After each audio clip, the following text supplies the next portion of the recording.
Good morning. Hello. Thank you for joining us today. This is one of the many days that I love my job. I got to speak to my old friend, Dr. John. Jonathan Whetstine is here today to talk a little bit about his current research in the world of breast cancer. He's one of our American Cancer Society funded researchers. Welcome, Dr. Whetstine. Thanks. Thank you very much. First, I want to say hello to everybody out there, many of you that I have met and talked to as Dr. John.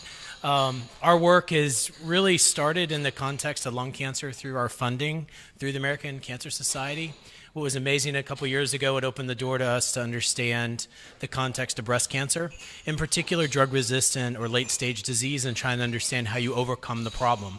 And more recently, we've actually delved deeply into this, and now we're seeking, exclusive funding for this particular space because our science has now established that we've identified new targets that we can think about as biomarkers, that we can think about as potential drug targets, and how we may harness that resistant disease in the future. And this is really kind of an open area because the idea of drug resistance has always been thought of as, in some cases, a random process.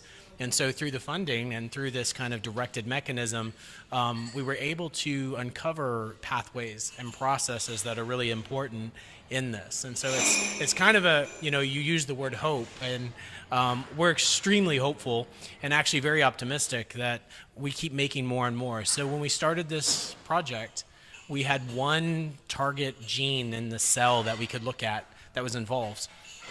Now, our lab has about a dozen of them since that initial discovery in the time frame of being funded by the American Cancer Society.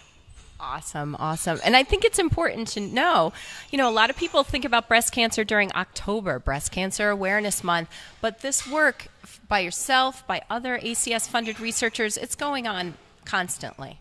Oh, yes. People need to realize that science is not only a 24 hours a day, 7 days a week business, but it's also a generational business in the sense that we focus on our research, and there's a team. I have folks in my lab since being funded that have gone on and started the laboratories now at Stanford, at the University of Colorado, others in the biotech sector. It's not just today, it's every day. It's what we do, it's what we strive for.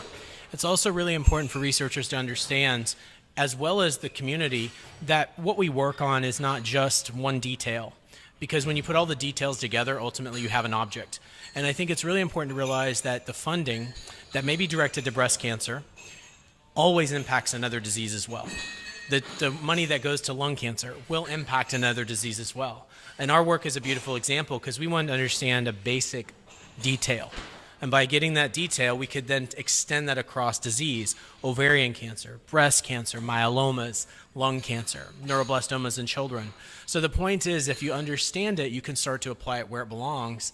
And if you're looking at things that are resistant or not easy to treat, it's a lot of cancer types. So the whole point is everything you do, advocacy, standing, holding a mic, getting people together, other researchers, sitting in a crowd, raising money, giving money, all of it matters. We're all on the same team.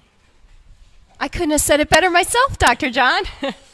Thank you so much for your time, giving us a little bit of insight into your work. We appreciate it. It's my pleasure. If you want to find out more, go to cancer.org, call 1-800-ACS-2345. We are there for you 24 hours a day. Thanks for watching.